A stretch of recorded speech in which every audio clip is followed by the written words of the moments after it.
Halo semuanya, perkenalkan kami dari kelompok 6. Ini kami menjelaskan tentang aplikasi yang telah kami buat. Saya Ali Rido dengan NPM 2307 12344. Saya Faith Erin Asih Witrisolang dengan NPM 2307123488. Saya Samuel Kristora Geraldi, NPM 230712334.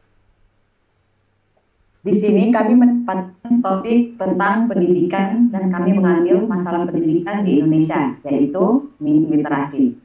Penyebab kurangnya literasi ada beberapa macam. Yang pertama adalah kebanyakan sekolah tidak memiliki fasilitas yang memadai sehingga dapat mempengaruhi tingkat literasi. Yang kedua, lingkungan sosial yang tidak mendorong kebiasaan membaca. Ketiga, beberapa masyarakat mungkin tidak menyadari pentingnya literasi dalam meningkatkan kualitas hidup dan peluang pekerjaan. Keempat, biaya pendidikan yang tinggi atau ketersediaan sumber daya finansial yang terbatas dapat menjadi hambatan. Dan yang kelima, beberapa masyarakat mungkin tidak memiliki norma budaya yang mendukung pendidikan dan literasi. Akibat yang muncul karena kurangnya literasi adalah seseorang memiliki tingkat literasi rendah, mungkin mengalami keterbatasan dalam akses terhadap pendidikan dan peluang pekerjaan yang membutuhkan keterampilan yang baik, literasi yang baik. Kurangnya literasi pada satu generasi dapat memicu siklus kemiskinan generasional karena orang tua mungkin kesulitan memberikan dukungan pendidikan yang memadai kepada anak-anak mereka. Literasi tidak hanya tentang membaca dan menulis, tetapi juga tentang kemampuan berpikir kritis. Minim literasi dapat menghambat kemampuan seseorang untuk menganalisis informasi dengan kritis. Keempat, orang dengan literasi rendah mungkin lebih rentan terhadap penyebaran info atau tidak valid yang dapat memengaruhi keputusan mereka dalam berbagai aspek kehidupan atau mudah terkena berita hoax. Dan solusi yang kami hadirkan untuk membantu mengatasi kurangnya literasi, di sini kami membuat aplikasi yang dapat membantu para guru di sekolah untuk mengadakan kelas literasi. Dengan menggunakan aplikasi yang kami buat, para murid dapat dengan mudah mengakses banyak materi dan juga di aplikasi kami menghadirkan sistem peringkat. Jadi para murid tidak akan mudah bosan untuk baca materi dan dapat berlomba-lomba untuk merebut peringkat pertama. Oke, jadi kesimpulannya adalah untuk mengatasi kurangnya literasi di Indonesia perlu ada upaya bersama dari berbagai pihak, termasuk pemerintah, lembaga pendidikan, dan masyarakat. Untuk meningkatkan literasi pada semua tingkatan, langkah-langkah seperti peningkatan akses pendidikan, program literasi dewasa, pelatihan guru, dan kampanye kesadaran literasi dapat membantu mengurangi dampak negatif kurangnya literasi. Oleh karena itu, literasi hadir dalam sektor pendidikan untuk mengatasi permasalahan minimnya literasi di Indonesia. Berikut akan saya jelaskan bagaimana alur cara penggunaan aplikasi literasi. Nah, pertama siswa akan membuka aplikasi literasi. Maka akan muncul halaman untuk siswa untuk login kepada aplikasi literasi. Ketika siswa lupa kata sandi mereka dapat mengklik di sini, lupa kata sandi, klik di sini. Lalu mereka dapat mengisi nomor HP mereka. Lalu mereka klik button tombol kirim kode. Lalu mereka dapat mengisi kode verifikasi mereka.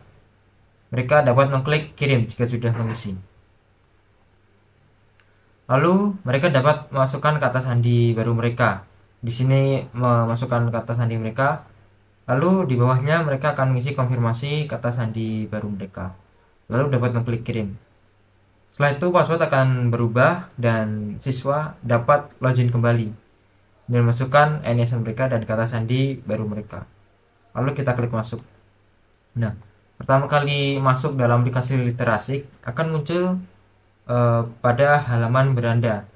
Di sini menampilkan logo literasi, notifikasi, pengaturan. Di sini ada cari buat mencari buku. Lalu di sini ada buku-buku terpopuler pada aplikasi literasi. Contohnya seperti dengan tema teknologi dunia yang sudah dibaca 757 kali dibaca, dan sejarah dunia 634 kali dibaca, dan biologi umum 627 kali dibaca. Lalu di bawahnya ada peringkat minggu ini.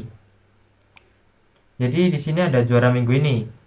Yang pertama itu ada Ucup dengan 321 poin, Asep 315 poin, dan Mamat 302 poin. Lalu terdapat menu diskusi. Di sini ada beberapa topik bacaan, dan mereka dapat memilih topik bacaan di sini untuk berdiskusi tentang topik bacaan tersebut. Di sini saya akan memilih dengan topik bacaan teknologi dunia. Pada ruang diskusi teknologi dunia terdapat tombol back untuk kembali ke menu sebelumnya, yaitu menu ruang diskusi, yang terdapat beberapa topik. Lalu terdapat history chat teman kita. Lalu kita dapat mencari kata di sini. Lalu kita juga dapat mengirim kata, mengirim chat maksud saya, mengirim pesan. Lalu kita dapat kembali. Lalu berikutnya ada menu buku. Pada menu buku terdapat topik bacaan. Di sini juga ada slide bar. Lalu di sini ada topik-topik bacaan dengan tema bahasa Indonesia, sejarah Indonesia, biologi umum, cerita rakyat, sejarah dunia, dan teknologi dunia. Di sini saya akan memilih sejarah dunia. Di sini muncul beberapa detail dengan topik sejarah Indonesia. Di sini muncul cerita-cerita dari candi-candi dan kerajaan di Indonesia. Di sini saya akan memilih bacaan Candi Borobudur. Di halaman ini akan muncul gambar Candi Borobudur, judul dan sejarah Candi Borobudur. Di sini siswa dapat membaca penjelasan dan sejarah dari Candi Borobudur itu sendiri. Jika sudah selesai membaca, di bawah sendiri ada tombol kerjakan soal. Ketika diklik akan muncul pop-up seperti ini dengan soal, menurut bacaan di atas ada berapa jumlah panel relief yang berada di Candi Borobudur. Ketika siswa menjawab salah, akan muncul animasi seperti tersebut, dan pop-up akan berubah dan akan menampilkan jawaban yang benar dan yang salah. Lalu ada informasi, Anda mendapatkan 0 poin. Ketika diklik akan kembali pada menu topik bacaan, isi dari topik bacaan. Lalu mereka dapat saya contohkan kembali dengan ketika mereka menjawab dengan jawaban yang benar. Jadi jawaban yang benar tadi adalah 2672. Nah, ketika diklik akan muncul animasi seperti tersebut, ada properti-properti berterbangan dan ada informasi, Anda mendapatkan 6 poin. Lalu kami akan menjelaskan pada menu peringkat yang akan dijelaskan oleh Saudara Ali. Oke, jadi di sini saya akan menjelaskan bagian menu peringkat. Jadi di menu peringkat ini berisi list user-user dengan poin paling tertinggi. Jadi jika kalian punya poin paling tinggi, kalian bakal masuk peringkat minggu ini ya. Saya contohkan di sini saya pakai user dengan nama Ucup ya. Di sini Ucup tuh dapat peringkat 1 di minggu ini. Jadi kalau Ucup ini masuk di menu peringkat, bakal ada logo download ya, button download. Kalau dipencet tuh, nah bakal otomatis download sertifikatnya. Dan di sini bakal ngelis user-user yang punya poin paling tinggi ya. Oke, lalu ada di menu profil. Di menu profil ini ada keterangan data diri kita ya, seperti nama, jenis kelamin, dan juga kelas. Lalu juga bisa diedit profilnya kalau pengen ganti nama, ganti jenis kelamin, atau ganti kelas. Dan di sini juga bisa ganti foto ya, lalu bisa diklik simpan. Dan juga ada button keluar ya. Kalau dipencet, kita bakal balik lagi. Kalau misalkan pengen ganti akun gitu ya.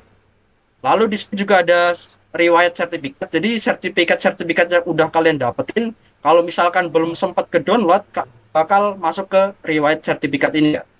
Oke, mungkin sampai sini saja yang dapat saya jelaskan. Oke, mungkin sampai sini saja penjelasan dari kami. Semoga aplikasi yang kami buat dapat meningkatkan literasi di Indonesia dan dapat membantu para guru di sekolah. Dan apabila ada yang kurang paham, mohon maaf, saya akhiri. Terima kasih.